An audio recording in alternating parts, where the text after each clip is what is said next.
Welcome to RwandaTV News. Well, tonight we bring you Alex Ndaimana's inspiring tale of triumph, a Senior 6 National Exams best performer who credits his good grades to hard work and resilience despite financial challenges. But first, the headlines. Now, according to Rwanda Environment Management Authority, the country is making considerable progress to reduce emissions by 38%. And young people from various political parties in Rwanda have been urged to strive to become politicians who prioritize residents.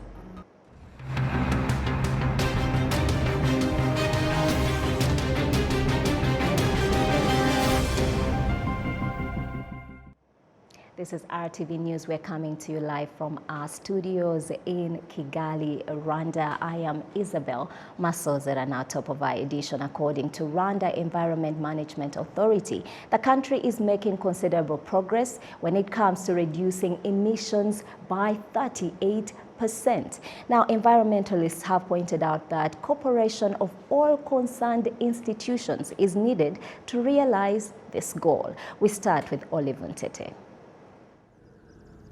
Rwanda targets to reduce greenhouse gas emissions at a rate of 38% in 2030. Hakizimana Herman, the deputy head of the Paris Agreement negotiator team, notes that there is hope that this goal will be achieved based on continued support from various countries. Sponsors provide us with 46 million euros to build capacity to implement our programs across Africa. This is just the beginning, but it is being done in different areas in all sectors, and we appreciate that. But we need to keep on doing more.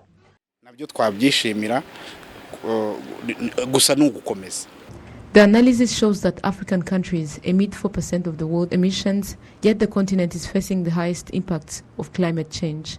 Environmentalists point out that cooperation among concerned institutions is needed to prevent the effects of climate change from increasing.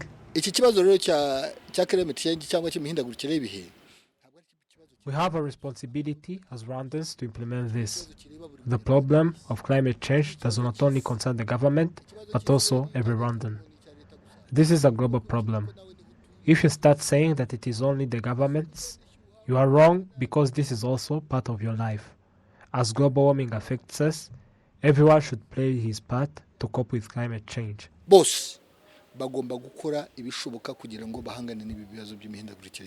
We depend on the forest for our food. And so I'm so surprised. And why should it be privatized? Why should it be owned by a transnational corporation coming from elsewhere to come and control our water bodies, our forests? So this is part of the injustice that as African women, we are also going to put our lives on the front line to resist, because nobody should be able to control our forests. They are our sources of life. We take care of them. And at least there was that issue of at least loss and damage facility, issue being discussed. But that is really a tip of the iceberg, or should I say it's actually just a drop in the ocean. We are saying we need to see deliberate efforts really to finance that particular facility. Establishing a facility is one thing, but also putting enough resources there is another thing.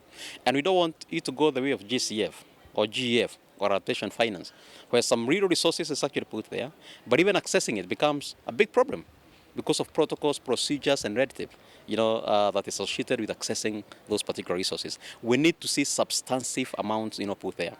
Agricultural operations are one of the main sources of greenhouse gas emissions, contributing 53% of total emissions, 24% of which come from ruminant from cows and 16% from soil and manure. Energy is responsible for 34% of emissions, landfills are responsible for 14%, and industry are responsible for 3%. It is expected that if no action is taken, greenhouse gas emissions will increase by 126% until 2030. Rwanda needs at least 11 billion to spend on climate mitigation and adaptation. Olive Ntete, RwandaTV News. Thank you, Olive. Now to education matters, and on a lighter note, Alex Ndaimana is the best performer in the Senior 6 National Exams, and he credits his good grades to hard work and choosing not to give up or be discouraged by his family's financial challenges. We get this inspiring report from Prince Manzi. This is Alex Ndahimana, who is now quite famous in the country, especially in his residence sector Murindi in Karongi district, the Western Province. This is after being named the best performer in the 2021-2022 Senior 6 National Examinations in the General Education. It all started in Mujojo Primary School, that is in northeastern 5 kilometers far from Ndahimana's residence. Pupils were excited to see him. Emmanuel Hitimana Rutunganya, Ndahimana's teacher, states that there is a special thing he saw in Ndahimana that was promising. He was smart. I knew that one day he would achieve something great. A difficult journey from Karongi town to his residence because of bad roads that took us 4 hours in a car and an hour of walking, as there was where a car could not pass. Neighbors are also excited to see Ndahimana.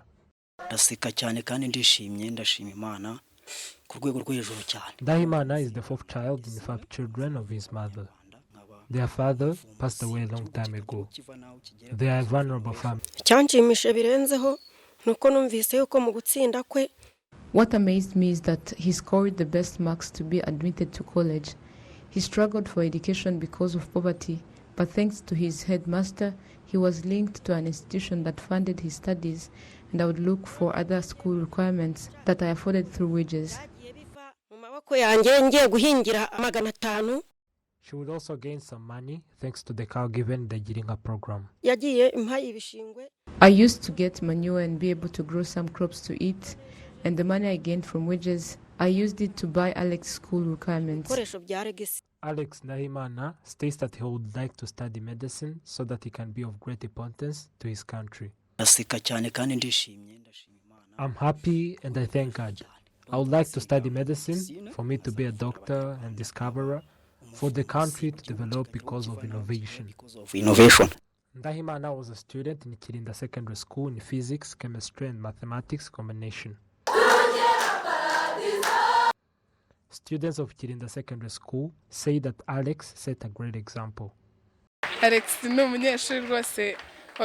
We are proud of Alex. The lesson we learned is to maximize the time we have and have discipline. I want him to continue his studies, specifying in what could improve lives of Rwandans. There's an assignment Ndahimana left for the teachers in this school, as explained by Dominique Nyomugabo, the headmaster. We are happy. Even the Bible says that if you think you are standing firm, be careful that you don't fall. If we succeeded this year, so should be the next year. We are going to strengthen our work.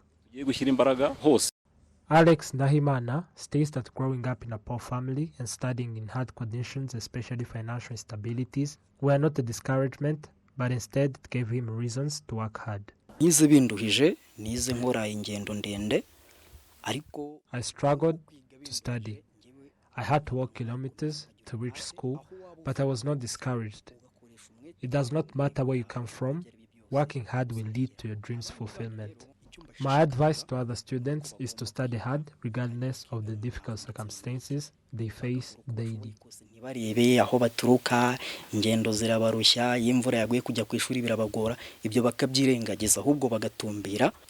Ndahimana and his mother have a request to the government in order to pursue his dreams. I would request the government to support me for me to reach my goals. Prince Manzi, RwandaTV News.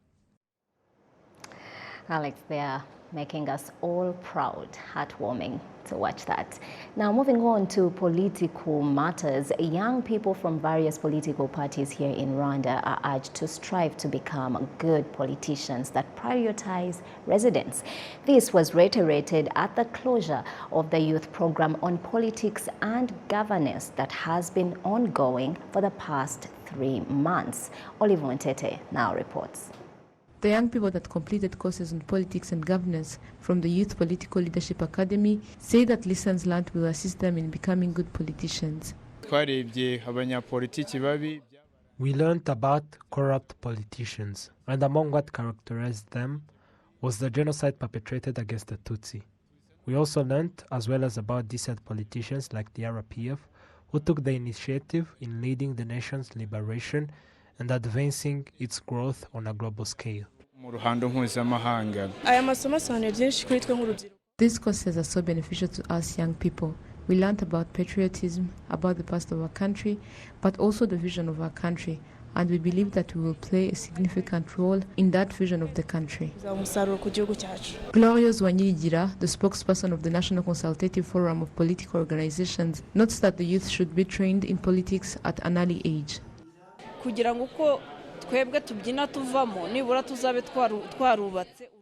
We want to leave, but leaving behind well-equipped young people who are well-built in politics, patriotism, values, and preserving the culture so that they may grow with all those values. This will assist them in growing knowing what politics is and what it aims at.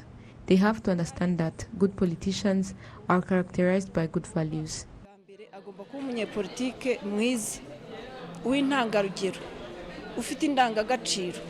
The youth, including 42 young men and 40 young women under the age of 30, are from all 11 recognized political parties in Rwanda, and they are the 18th group to be trained. Olive Nete, RTV News. Thank you, Olive. Now, those who work in Rusizi town appreciate that the disorder, which was caused by trucks that used to overload goods in front of their shops and roads, which used to bother them and also bother passengers as well as other cars, have been put in order. Adam Squizera has more.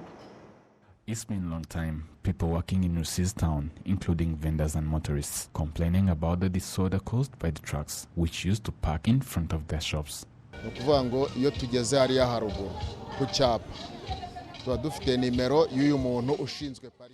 we reach there, at the truck stop, we have the contacts of the person who is in charge of security for making a reservation. But before, there was a disorder that everyone was forcing to have a space for parking the truck. It was very bad at that time.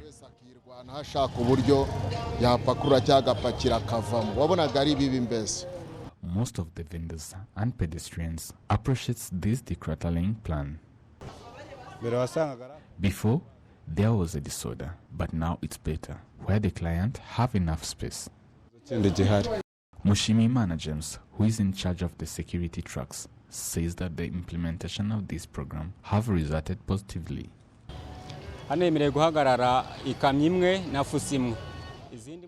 We allow 2 trucks to park here, as we also allow other cars rather than those heavy trucks, which used to cause a disorder in this town of Kamembe, as well as it used to hide the beauty of the city.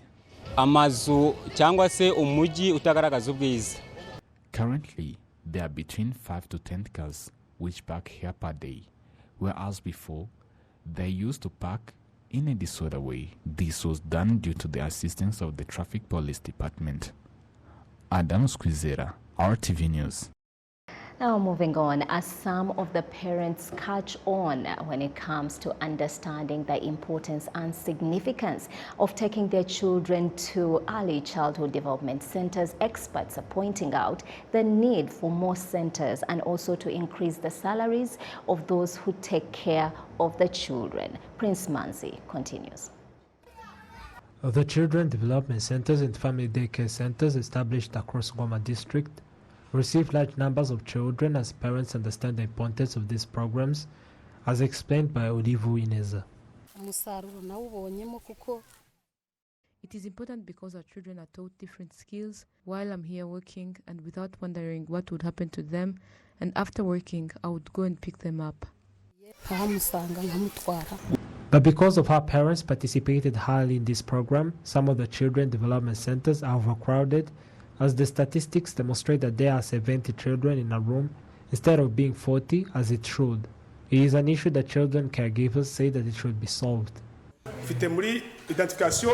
I do have 96 children, and taking care of them all is difficult, as well as teaching them.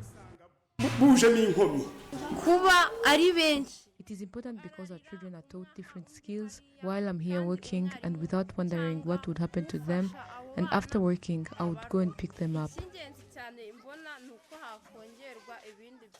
The children caregivers also request for the increase of their salaries, states that the number of children development centers will be increased as well as the number of caregivers paid. We We are increasing the number of centers in collaboration with Gikuriro Kuri Bose and Caritas that is helping us to increase home-based ECDs.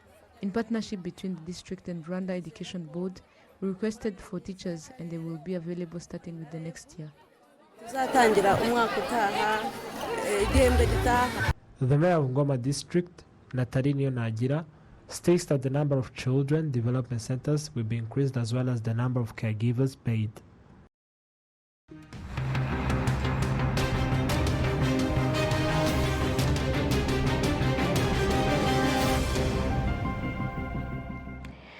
Always a pleasure bringing you the latest in Rwanda and beyond. We hope we earn the pleasure of your time. I am Isabel Masozera. Have a wonderful evening.